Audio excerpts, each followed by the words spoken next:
So just wanted to update everyone on what is now a homicide at 401 South Wacker. As you saw the crime scene down this ramp, a female is the victim. We do have some leads. We do believe some of this crime was caught on pod video. We do have a cooperating witness. As you can see as well, there's a homeless encampment that's adjacent to where this crime scene is. We suspect this likely is a homeless person that secreted himself in the bushes and came out and committed this heinous crime. We are utilizing all of our resources, and we have, as we always do, a sense of urgency to capture this suspect as soon as possible.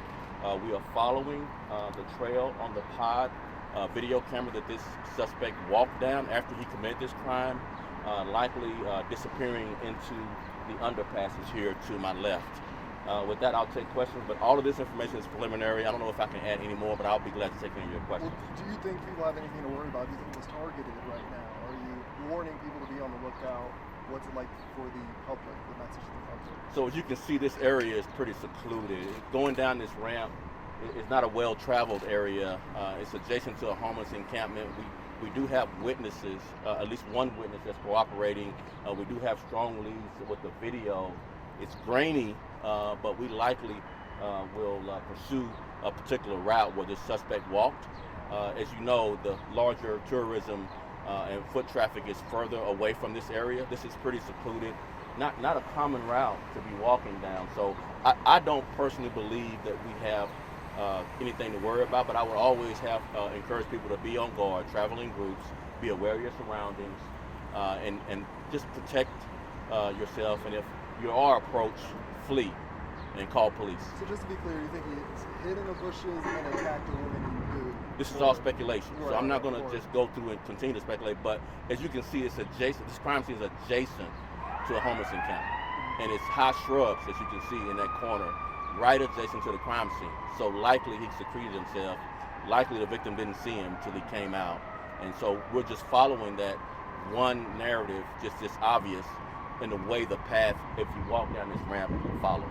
Superintendent Buren, I know you all are still working to notify the family. A lot of that is still preliminary. Can you tell us anything about the victim at all? Does she live in Chicago? Was she visiting the area? What do we know, even minor details? We're still trying to determine that, and again, we are prioritizing notifying the family first before we give the public any idea of who this woman is, but we are following all of that through her identification and her whatever's there. So we're trying to figure that out.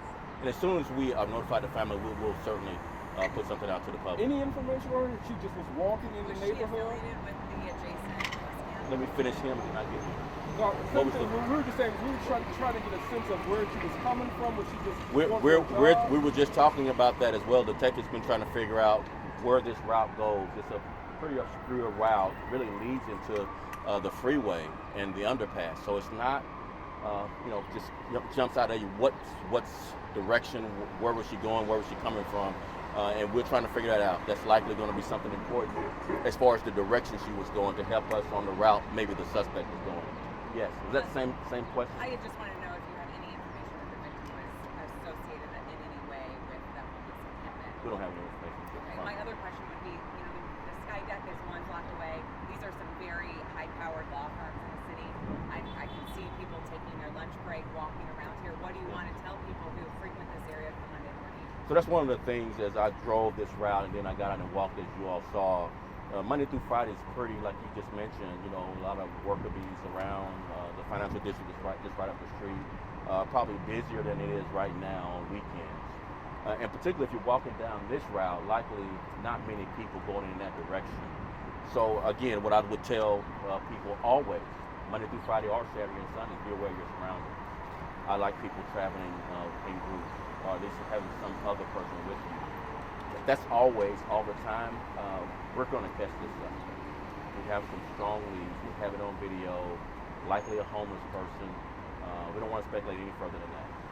Superintendent, is there any description that we might be able to share with the public that could help you guys out? We're trying to put that together right now, talking to this witness who's in the detective bureau being interviewed. He's cooperating, so as soon as we get that from him, we'll send it out to everyone to capture this guy. So, Anyone else? One last question. Yeah. people will look at this and see this stabbing, another series of stabbings with that woman who's going through here, a shooting here. Crime is up downtown. What do you have to say to people when they're looking at it now? Don't go downtown. It's dangerous. What do you say to that? Number one, I would correct you. Crime is down downtown.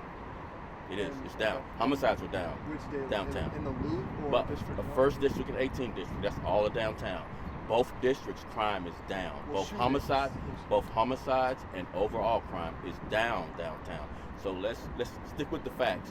But one crime is one too many, and we take every one of those crimes, not just in the downtown, but everywhere in Chicago, very seriously, and we commit all of our resources into solving each and every one of those crimes, including this one.